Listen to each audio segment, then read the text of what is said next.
I did theater in high school and college and got the acting bug and thought, oh, I'm going to move out to LA and be an actor. It'll just, that's what you do. It's just as simple as that, which was not very indicative of how the world works.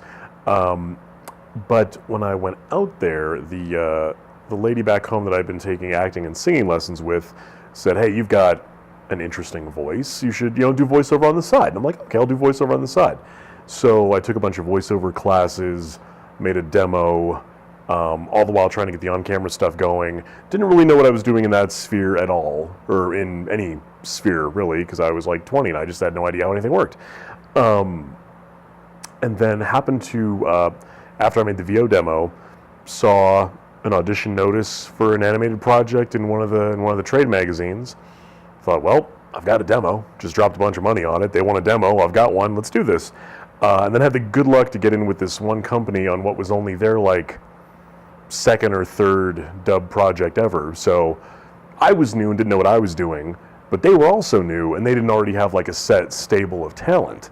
So it was just a really good time for both of us to be new. If I had come to them as a new guy, once they already had people they used all the time, I probably wouldn't have been able to get a foot in the door. But me being new, them being new, we just sort of had this parallel development. They kept getting projects in, kept bringing me back. Eventually I got to know the other directors and other companies and sort of made this lateral spread into the video games, the script adapting, the directing. But as far as that initial sort of stab into it, it was just kind of dumb luck and good timing, really. Been doing it now for about 14 or 15 years. Admittedly, those first couple of years would be 1 gig the first year, or 2 gigs the second year. It was sort of exponential growth that way, but eventually it picked up to the point where it was my full-time thing between the voiceover work and the script adapting and the VO directing. That's all I do now, which is great. It can be tough balancing this stuff with real world jobs, because real world jobs want you there when they want you there, which doesn't really mesh really well with a company calling you up and being like, hey, we want you tomorrow at 9 a.m. to record for 4 hours. So I've been lucky so far. It's been a good run so far. Now I just need to figure out a way to do it for the next 30, 40 years of my life. I've got the ball spinning. I just have to keep that momentum going and not drop it.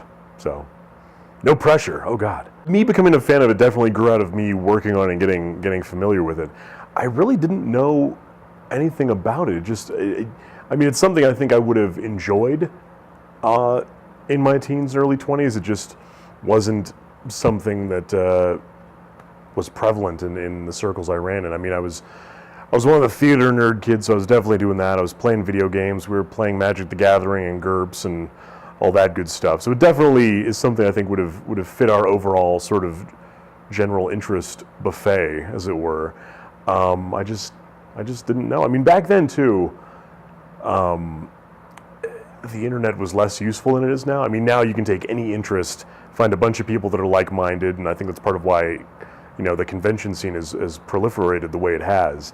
Back then it was more like, well, whatever you like is what you like, and maybe you can find a couple other like-minded people just, at your school or locally, but it's not like it is now where, you can talk to folks all over the world about stuff and have message boards and so on and so forth. So it definitely was me learning to love it as I worked on it. But between working on it in the voice sphere and doing the scripts and getting to direct sometimes, some of the stories you get out of here are amazing. And I'm not one to say, everything that appears is magical. I definitely look at it with a critical eye. Some of it's awesome, some of it's middle of the road, some of it's crap. It's like anything else. But I think that when anime is good, it really, really can hit it out of the park. And especially if you're someone who in America is only used to be getting certain types of stories or certain approaches to themes from animation, it's kind of a breath of fresh air to be like, whoa, we can approach these themes in something animated and treat it seriously and have it well done. You know what I mean? There's not that divide of, well, if you're gonna get real, then we're gonna go live action, and if not, there's always gonna be that layer of artifice, or whatever you want to call it. So I'm definitely a fan of the anime. That said, my backlog is massive. I am not up to date on everything the way I wish I were. Just my general media backlog, whether it be anime, TV shows, video games, books, it's just a mile long and it's not getting any shorter. I always enjoyed writing. Back in the day, I always thought I was going to be a writer when I grew up. I mean, I did before the acting ever sort of took hold of me. I thought, oh, I'll be a writer. I'll write when I grow up. I'll teach and I'll write. That'll be what it is. Doing the voiceover work, I mean, you always have to fix the scripts in the booth a little bit. It's just a variation of how much. If the script isn't very well done, you're going to have to fix a lot, and it's going to be every line. It's going to be, multiple flaps short, and you're going to have to do a lot of sort of, battlefield triage, for lack of a better term. But even if the script is well done, the writer isn't psychic. They don't know who's going to be cast. People's speaking cadences are different. And so a lot of times it'll be like, oh, this line was one flap too short. This line was one flap too long. And it's helpful when the actor can have, provided that they're good suggestions, it's helpful when the actor can pipe up, because the director is already, up to their nostrils in this thing. So when they have to start being the writer too, it can burn you out. I've been on that end of things. So after a while of making those little fixes on the fly and having suggestions and having them work out, the people upstream from you start getting an idea like, okay, they get it. That actor gets it. They get how to fix the script, what to do with the words. And so eventually, the guy I was working for said, hey, I've got this anthology project. It was a Rumiko Takahashi anthology, of which hardly any volumes sold here, like an obscenely low number. It was scandalous almost.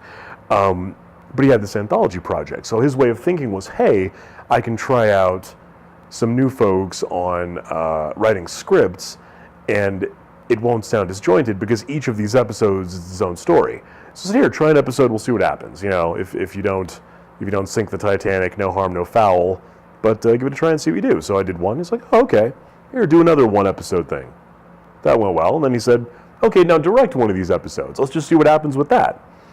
Directed an episode, and it always sort of been couched to me in terms of like, well, if this works out, maybe down the line, maybe we'll have you write some stuff, maybe you can direct, all sort of vague, nothing definite to hang your hat on. And then one day the guy I was working for, it was after the session, we were having lunch, this was in December, and he said, I've got this 24 episode comedy anime series. Do you want to adapt and direct it starting early January? And I was like, yes I do, but I should go home right now and start packing, literally right now, if we're starting in 3 weeks. And so I did. I got that one. It led to another show with more writing.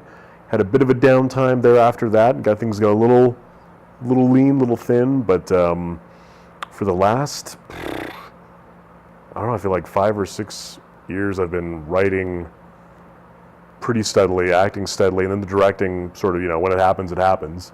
And thankfully it's been happening often enough that it's something, I never will say I count on it, but when it pops up, my jaw doesn't hit the floor. I'm not like, directing, who would have thought? It's like, oh, okay, cool, another chance to do that.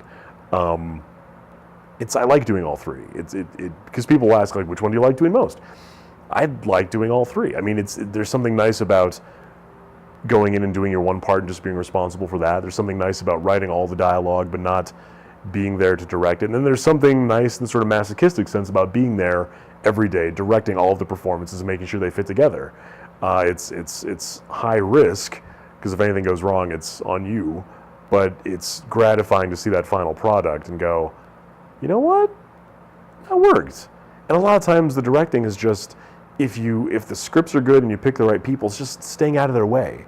It's not something where you want to get in front of it and put your thumbprint and slow everyone down. It's like you get the right people, you get the right script, you just, make sure you're not tripping them up. Not to absolve responsibility, but I think it takes less effort of the sort that people expect.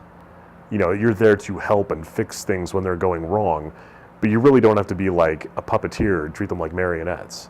Because if they're good and they know what they're doing, they will do that thing. I think usually it's just the realities of the budget and the schedule. Because sometimes on a particular show, or if it's a movie unto itself, or an OVA, sometimes they will take the time to get very specific with the flap, which is great from a visual standpoint, But then as the person adapting, you're like, wow, my choices have really narrowed out as far as what will fit in that flap. Because then instead of just like open, close, open, close, open, close binary, it's like something like that. And you want to make sure it's going to not, pull the viewer away when it's something that doesn't fit that at all. So I enjoy those moments as a fan of the medium, but when they pop up, there's always that extra moment of what is going to fit in those flaps that's going to be, germane to whatever they're talking about and fit the timing and not just sound like it was jammed in. It really depends on the show. I mean, some shows, there's enough differentiation that you can try and hit that internal sync within the line.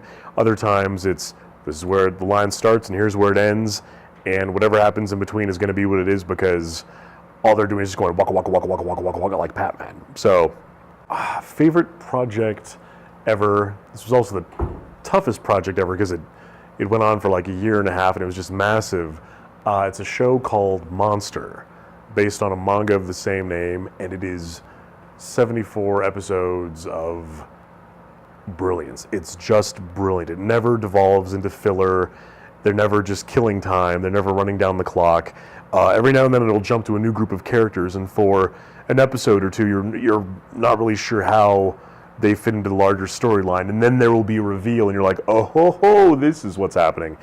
It's one of those shows where I'm like, watch the show in Japanese, watch it in English, read the manga. I don't care. I don't care what form you see it in. Just experience it because it's that good. It is so damn good. I think the manga is currently being re-released by Viz in sort of a deluxe, sort of master edition, which is handy. As far as the show goes, it never got a full US disc release. I think it got released in Australia.